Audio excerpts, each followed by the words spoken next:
예전 회사에서 중국 지사로 파견을 가서 일할 때 날마다 매일이 너무 힘들었다. 힘든 이유는 낯선 외국 땅에서 일하는 것 자체가 힘든 점도 있었지만 무엇보다 지사장의 괴롭힘이 너무 힘들었다. 서슴치지 않게 하는 인격 모독과 욕설, 폭언, 강요하는 주말 출근과 야근, 그리고 연차 금지. 무조건 본인보다 일찍 출근해야 하고 퇴근도 늦게 해야만 했다. 툭하면 나한테 물건을 집어 던지기 일쑤였고 끊임없이 내뿜는 담배 연기로 숨 막혀 죽을 지경이었다. 건강은 완전히 망가져 있었고 마음은 다칠 대로 닫혀 있었다. 도저히 이런 인간 밑에서는 일할 수 없다고 판단하고 일을 그만두게 되었다. 그리곤 한국으로 귀국하여 다른 회사를 다니게 되었고 내가 다닌 회사는 대전에 있어 서울에 있는 그 회사 근처는 갈 일이 없게 되었다. 그렇게 그 회사를 퇴사한 지 6년째 되던 해 나는 다시 서울에 있는 회사로 옮기게 되었다. 옮긴 회사에 다니다 보니 앞에 예전 그 회사의 강남지사가 있는 것을 보았다. 강남지사 앞 주차장에서 직원들이 제품 박스를 나르고 있었다. 그런데 그 중에서 낯익은 한 사람이 눈에 띄었다. 얼굴도 매우 수척해 있었고 피부에 주름도 많이 들었지만 틀림없었다. 예전 나를 괴롭히던 중국 지사 지사장이었다.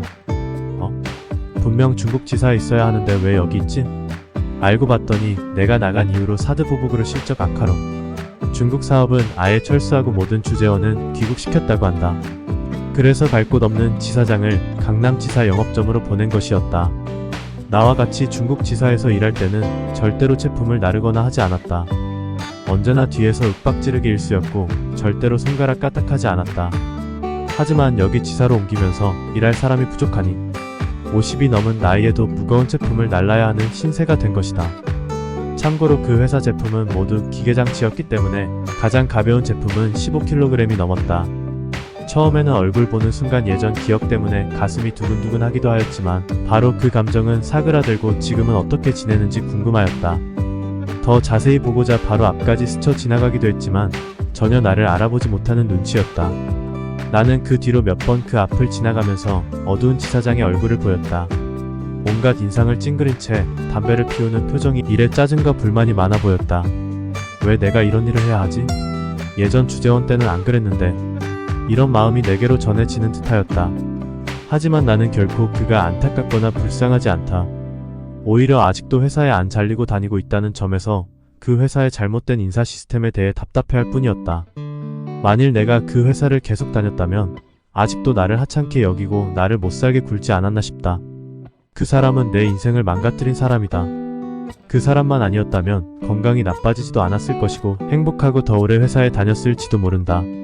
그 회사는 나름 큰 기업이었기 때문에 계속해서 다녔다면 경력에 훨씬 더 도움이 되었을 것이다. 다른 사람은 나를 나쁜 사람이라고 생각할 수도 있을 것이다. 그깟 과거의 일이 뭐라고 그냥 용서해줄 수도 있지 이렇게 생각할 수도 있을 것이다. 하지만 나는 남을 괴롭혀서 퇴사하게 한 사람은 평생 죄책감을 가지고 가야 된다고 생각한다. 자신이 한 사람의 인생을 꼬이게 만들고 망친 죄를 평생 반성하며 살아야 한다. 나뿐만 아니라 주변에서도 괴롭힘으로 인해 퇴사하는 것을 보면서 나의 직장생활 목표는 결코 누군가가 나 때문에 퇴사하지 않게 하는 것이다. 만일 누군가 나 때문에 퇴사했다고 하면 나도 평생을 반성하며 살겠다. 그런 일이 일어나지 않게 매일 조심하고 자아 성찰하며 지내야겠다.